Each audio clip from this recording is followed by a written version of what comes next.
I'm so upset. I'm so upset. Look, if you're a Genex lover out there, I get it. I'm happy for you, really. And, more chances to learn more about the dual terminal lore is usually okay in my book, but God, they could not have picked a more frustrating archetype for it. Where's my X-Sabers? I need more X-Sabers! Okay, got my rant out of the way. Let's talk about these new Genex cards coming out in Terminal World. Haven't seen anything about what they do, but the buzz on Twitter is that these cards are absolutely next level, and for how Genex are right now, they're gonna need it. So, let's go ahead and get started with Ally of Justice Return 0. Now, there's a G in here, so I assume it's supposed to be Ally of Genex? Because if it's an Ally of Justice card, then that's a whole separate thing. Maybe? It could be... Are they... Never mind. The point is that it's an interesting naming convention. Return 0. Level 10 Dark Monster. Machine Synchro Effect. Dark Tuner. One or more non-tuner monsters as material. When your opponent activates a monster effect, you can banish one monster in your graveyard with the same attribute. Also, for the rest of the turn, you cannot banish monsters with the same attribute to activate this effect of Return 0. Negate the activation if you destroy it. Okay, so it's not a once per turn effect. It is a as many times per turn as you can have attributes for it. It's basically the access code talker of negations. I'm already speculating. We got to focus on this. Once per turn, you can target up to 6 of your Genex monsters that are banished and or are in your graveyard. Shuffle them into the deck. Then you can destroy cards in the spell and trap zones up to the number of cards that were shuffled. Okay, so we get a zoom in on this one. Can we get a little... Okay, so this is some kind of offshoot of Decisive Armor. I think that's a given here with how the cannon is situated, and it has the Ally of Justice kind of swoop design on there. It has the Genex, several of the Genex reactors around there, which is pretty neat. I don't see a lot of actual Genex parts around here, though, but the effect by itself does kind of compensate for Ally of Justice's dark-only situation, and they've replaced that with Genex's abilities to use multiple attributes for their thing. So I think that's actually a pretty clever integration of the two themes in one machine. That's really cool. Super easy to access. Dark tuners aren't exactly... we're not thirsting for them, and accessing level 10 synchros outside of that is pretty common, so I expect to see this hitting the rounds a lot in most synchro-capable decks. The second effect, I'm not sure if it'll actually see play because you'd have to be committing to playing Genexes, but if you are playing the actual deck itself, it's back row removal that shuffles your Genexes. I'm not sure if there's a lot of uses for that outside of banishing them for Return 0. I don't know. Now that I think about it, I think this is actually just really funny in Element Sabers because it doesn't mean it works on your opponent's turn, but on your turn, you can make sure that you preload your Element Sabers with different attributes so that, like, oh, they have an Ash Blossom, I better change this to a Fire just in case. I think that would be really funny. Okay. Next up is Repaired Genex Controller. They're back! And better than ever. Link 1 Dark Monster requires any level 4 or lower Genex monster. You can only special summon Repaired Genex Controller once per turn. If this card is Link summoned, you can add a Genex monster from your graveyard to your hand, so it's basically free. You just link it off, you get the monster back. Or a different monster. Once per chain, if a Genex monster is added to your hand except by drawing it, you can immediately after this effect resolves normal summon a Genex monster. Also, for the rest of the turn, you cannot special summon monsters from the extra deck except Synchro monsters using Genex tuners as Synchro material. Okay, so you are locked into Synchros, but it can be any Synchro as long as you're using a Genex tuner as material. So that's a little funky. Now, because this says once per chain, this is not once per turn. So any of your effects that add Genex monsters from deck to hand, once again, except by drawing them, so not if you like Pot of Desires into them or something, but if you use a search effect to grab it, you just immediately normal summon any Genex monster. Huh. I guess the question is, are people willing to commit to enough Genex monsters to make this effect viable? Not sure. Next up is our Genex Undyne. So we got another real Genex, and we've brought it back from the Synchro Patrol into the main deck, level 4 Water Aqua monster. Once per turn, you can banish a Genex monster from your graveyard. This card's attribute becomes that card's level. Then if you banished a tuner monster, you can treat this card as a tuner for the rest of the turn. If you control a Genex Synchro monster, you can target 2 Genex monsters in your graveyard, including this card, add them to your hand. Also for the rest of the turn, any cards sent to the graveyard to your graveyard are banished instead. Not that it matters, because the Synchro will put them back for you. Okay, so it recovers 2 Genex out of graveyards, including itself. You use it to make a Genex, and then you essentially buy back the materials to do more stuff later.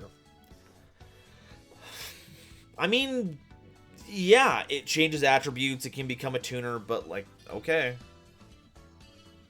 Our Genex Turing. They're trying to make us think they're real!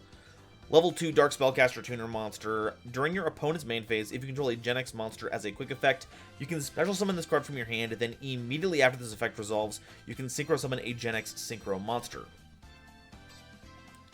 If you were to use this card, you control a Synchro material from a Genex Synchro monster, you can treat it as level 1 or 3. So it is 3 different tuner levels combined into one. So that's nifty. During their main phase,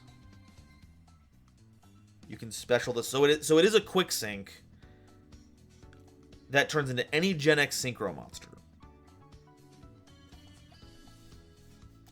Is there a Genex worth making on our opponent's turn? One second, we're already here on Yu-Gi-Oh! Pro Deck. We simply must find out what the answer is to this question. One second. Okay, so we have Genex Synchro monster. Okay. So right off the bat here, an important issue is that our Genex Turing is not treated as Genex controller, so that actually locks out a lot of our Genex monsters. So we can't make Hydrogenex, we can't make Thermal, we can't make Geo, we can't make Windmill. Okay, Locomotion is... what level are you? Like 9? 9, right?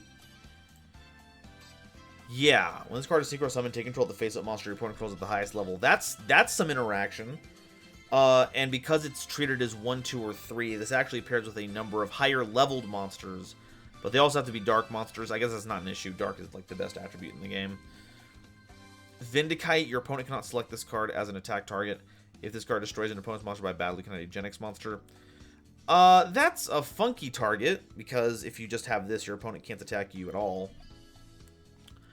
We can't make Tri-Arm. We can make Tri-Force. This card destroys a monster by battle. For turn, you can send this person face out in defense position. All of Tri-Force's effects are not good, especially just on summon. Those aren't going to do anything. Same with Ally Axel. So there is not a Genex Synchro monster that we're making off of this. So Return 0 is basically carrying the entire thing. We can keep Turing in our hand, and then we quick sync this on our opponent's turn with a level 7 monster, I guess. And then when they activate monster effects, we just start negating those, and then we can start recycling our Genex monsters. Yeah, look, now, I can see Return 0 being played in other decks. It's generic enough, the effects that work, you can just play in anything, and it works best in decks that inherently have a lot of attributes, and it's got kind of that Alistair thing where it promotes hand trap usages, because a lot of them have varied attributes, so you can just banish those, so you kind of get to double up on your negations. This is a good card. This might be even a busted card. I can see where people are coming from with this one. The other ones, I'm clearly just not a big enough gen head to figure it out. I've been told that Darth Nash is making a video about him tomorrow. Nash seems to know their way around these cards. I'm sure he'll have some great insight on that, so I guess keep a lookout for that one. But me, I'm currently not the guy to talk about it right now. I guess Now I have to make a Genex video. I have to explain this. Oh my god, my head hurts. It hurts so much.